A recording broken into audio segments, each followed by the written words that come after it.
যদি কখনো বিপদে পড়েন, বাড়িতে যদি নেককার স্ত্রী থাকে প্রথম তাকে ফোন দিবেন। কারণ নেককার স্ত্রীর দোয়া যত তাড়াতাড়ি কবুল হয় অন্য কোনো মানুষের দোয়া এত তাড়াতাড়ি কবুল হয় না। বাড়িতে যে দিনদার স্ত্রী থাকে ও তো বরকতের খনি খনি, আল্লাহকে বলার সাথে সাথে আল্লাহ কবুল করেন। আপনি দেখবেন আল্লাহ রাসূল সাল্লাল্লাহু আলাইহি সাল্লাম বলেছেন, সাহাবীরা শোনো, ফেরাউন জালেম, বড় জালেম স্বৈরাচার, তার স্ত্রীকে তপ্ত বালির উপরে ফেলে দিয়ে 2 হাত 2 পায়ে প্যারাক মেরে দিল। এই অত্যাচারিত অবস্থায় আল্লাহর পক্ষ থেকে জাল্লাত আলাইহাল মালাইকা, অসংখ্য ফেরেশতা আসমান থেকে এসে আসিয়াকে ছায়া করে ধরে রাখলো।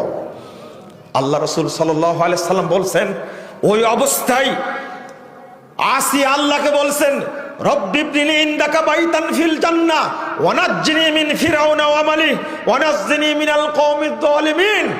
হে আল্লাহ, তুমি আমার জন্য তোমার কাছে জান্নাতে ঘর তৈরি করো, আমাকে ফেরাউন থেকে, ফেরাউনের কওম থেকে, আমার জালিম থেকে মুক্ত করো।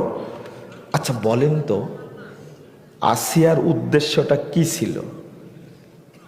যে মারা গেলে যেন আল্লাহ আমাকে কোথায় রাখে? জান্নাতে রাখে, তাই না? আসিয়ার উদ্দেশ্য এতটুকুই ছিল। কিন্তু যখনই বলেছেন রব্বি ইবনিলি ইনদাকা বাইতান ফিল জান্নাহ, বলা মাত্র আল্লাহ রাসূল বলেছেন ফায়াকশিফুল হিজাব, আল্লাহ রব্বুল আলামিনের সাথে সাথে জান্নাত থেকে দুনিয়া পর্যন্ত সমস্ত পর্দা খুলে দিলেন। ফারাত বাইতান ফিল জান্নাহ, আসিয়া জীবিত থাকতে দুনিয়াতে থেকে সরাসরি জান্নাত দেখে ফেললেন।